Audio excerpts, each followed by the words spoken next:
The White House turning a blind eye to the mess they created at the border as thousands of immigrants pour across daily. Press Secretary Karine Jean-Pierre made this outrageously false claim.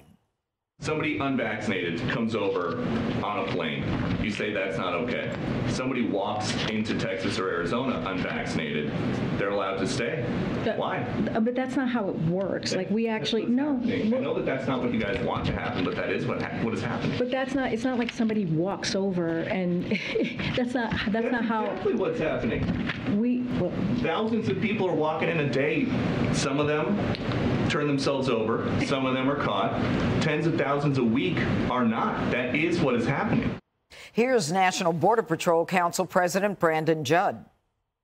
She does know it, and I watch these people walk across the border every single day. We see it. It's disgusting what we're seeing, and she knows exactly what's happening, but she's deflecting. She's lying. She knows that the mainstream media isn't going to cover this issue.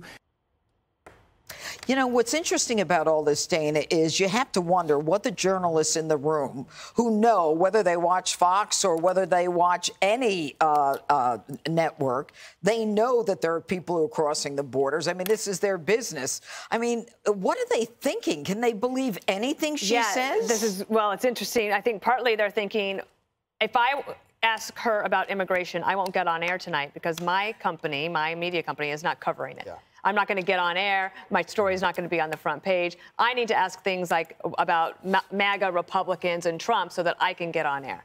Now, here at Fox, you know that Bill Malugin and Griff Jenkins, Casey Stegall, Matt Finn, they've been doing an amazing work down at the border. I'll ask them, do you see any other reporters down there today? Nope. You know when they did? They finally saw reporters, or at least cover the issue, when Governor Greg Abbott decided to send some migrants to New York and Washington, D.C., and then they were forced to. I have to say that from her perspective, the press secretary, knowing that she should have known that these questions were going to come, okay, because it's pretty obvious that you've got a problem at the border with everybody coming across, and you got Novak Djokovic and the U.S. Open about to start, and he can't come. If you don't know that that is going to be a story from Friday to Monday, you need better support staff. And what I would have gone to Ron Klain and said, hey, guys, we got a problem here. And by Monday, when I brief, I need a better answer. And if I don't have a better answer, I'm going to tell everybody in the press room that I asked for a better answer and didn't get one. And that's what forces a policy, that can force a policy change in a discussion at the White House.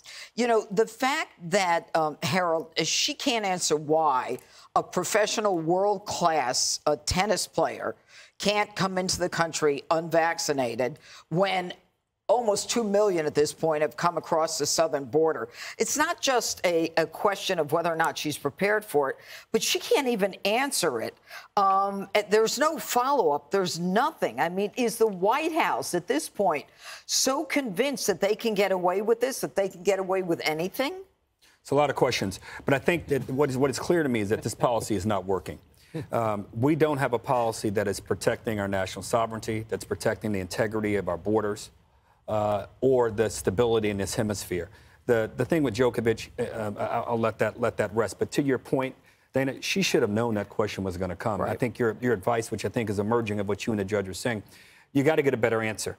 We all see it with our own eyes. Just so everyone understands, when a migrant crosses the border and they ask for asylum, they get processed, they ask for asylum, and they're given a date. What Governor Abbott has done is sent a bunch of migrants here to New York City with presumably they have dates, and presumably none of them are going to show up for those dates. I don't know if New York is planning on sending all these people back when their dates, if they actually have a record of that.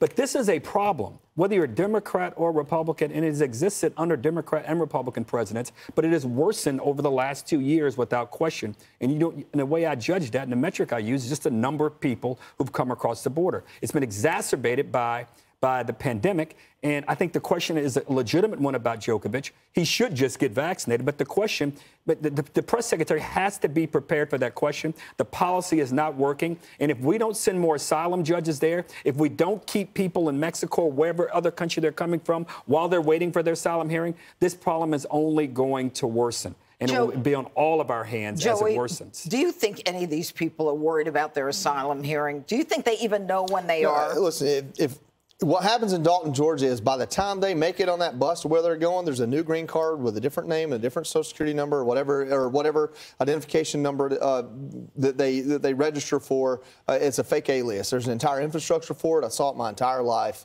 The kids I went to school with, their last name would change from when we go from elementary school to middle school because their parents changed their identity because IRS was hot on their trail. That's just the truth of it. Now, I'm not demonizing those people. I'm not saying they're rotten people. I'm not saying anything negative about them as human beings. But as crime in this country goes, they're committing fraud, and they're doing it on top of crossing the border illegally. Why she gave that answer is super simple. The answer is they can control who comes in on a plane. They can't control the border. The border's wide open. That's the truth. But for her to admit that would be to call Mayorkas and everybody above him a liar. And she can't do that from the podium. You know, interesting, Jimmy, some of the comments were they could have on Twitter mocking Karine Jean-Pierre was they could have at very least have found someone better at lying. Yeah, I know. Or if you have to lie, you have to be competent. No, I know, because it just looks so absurd. Karine Jean-Pierre would get out there and tell you nobody drinks at Mardi Gras. You're like, what do you mean? I got beads all over my neck. What are you talking about? It's madness. But what drives me crazy is just the dereliction of duty. There was a woman who spoke in the A block. She wasn't very passionate, but she seemed to oppose Biden's police support. It's kind of low-keyed. But stick with me. Okay. The fentanyl subject that you brought up earlier, it is the leading cause of death for Americans between the ages of 18 and 45. It's not COVID. It's not Trump's tax returns. Okay? It's fentanyl. And the fact that this generation is turning a blind eye towards that fentanyl because it's not politically expedient to admit there's a border crisis, I just think is disgraceful. It is. I agree.